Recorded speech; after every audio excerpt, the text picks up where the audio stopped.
Hi everyone! I'm excited to show you what I've been working on this week.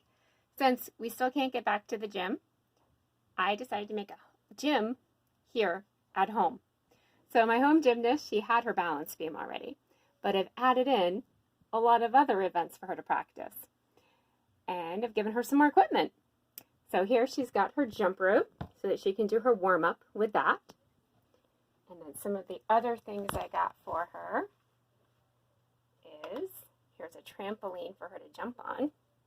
Now you might recognize some of the stuff I used as things that are around your house. So you could find some things around your house that you could use to make a gym for one of your dolls. And then she has a great runway here. And then she can go off of her springboard onto her vault and then do her safe landing onto her mat. There she is. And she's got bars over here.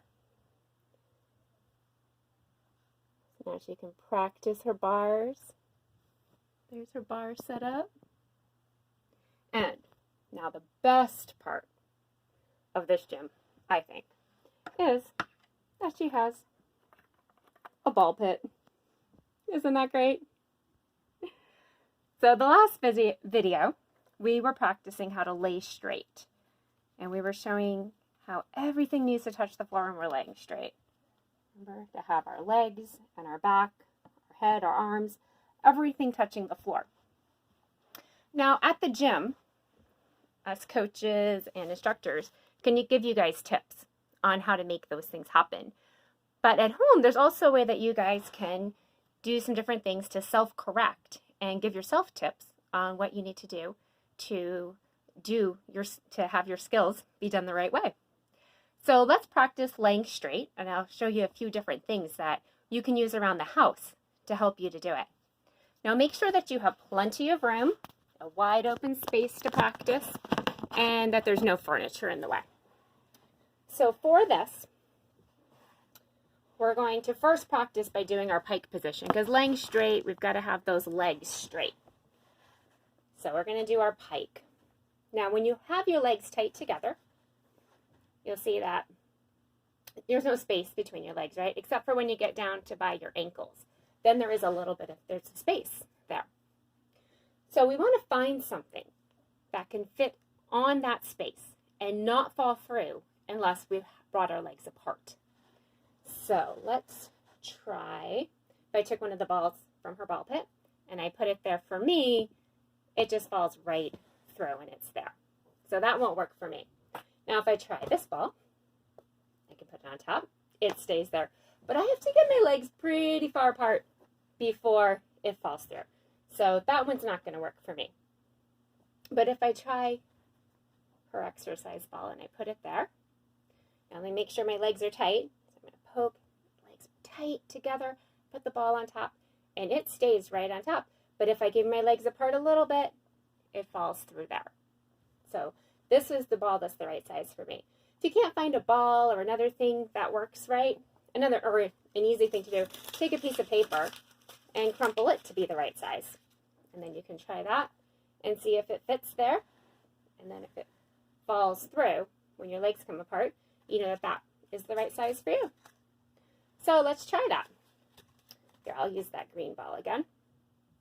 Make sure my legs are tight. That ball's on top. I'm going to do my open pike and close pike.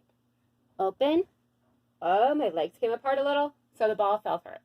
So legs back tight together, ball on top, open pike, close pike, open pike. It stayed there. So now I know I'm holding my legs tight together. So now let's just do the part where we want to make sure our back is against the floor. So what I thought was fun for this is to find something that makes some noise, something that's crinkly. So I took a couple of grocery bags and just put them together so they'll stay together, kind of ball them up a little. So again, you could use a piece of paper instead. You want something that makes a little bit of a crinkly noise that you're going to be able to hear, but that also can go very flat against the floor. So let me fluff that back up. And I'm going to lay down and put that under my back and lay down. Now see, if I don't have my back all the way against the floor, I could put my hand under there. So that's not against the floor. But I have that bag there. And now, when I put my back against the floor, I know I did because I heard the bag crinkling.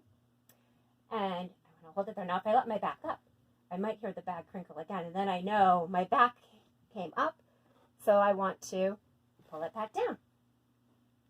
So work. And then, of course, keep those arms to your ears. I know you guys don't know how to do that. I know you guys, all your ears are still on.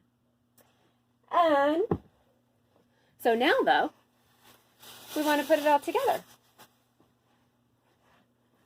So we want to take our ball, have our legs straight and tight, put our ball there, kind of fluff this up a little bit again. Put this behind my back. Lay down, arms up, and then push my back against the floor and hold it tight.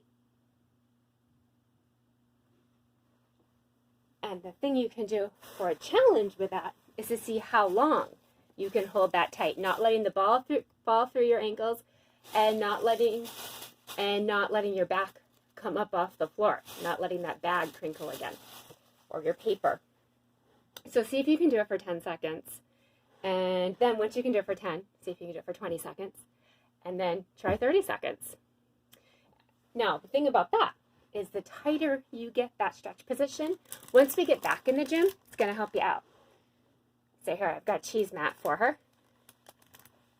And so watch, with that stretch position, when you do your log rolls, if you have a tight stretch position, you'll go even faster. And with a tight stretch position or laying straight on the floor, you'll have straighter handstand, and you'll have a whoops. Oh, she's got to practice that one. Let's try that again. Okay, we've got our handstand and then a superb fall to your back. So, see you all later. Bye.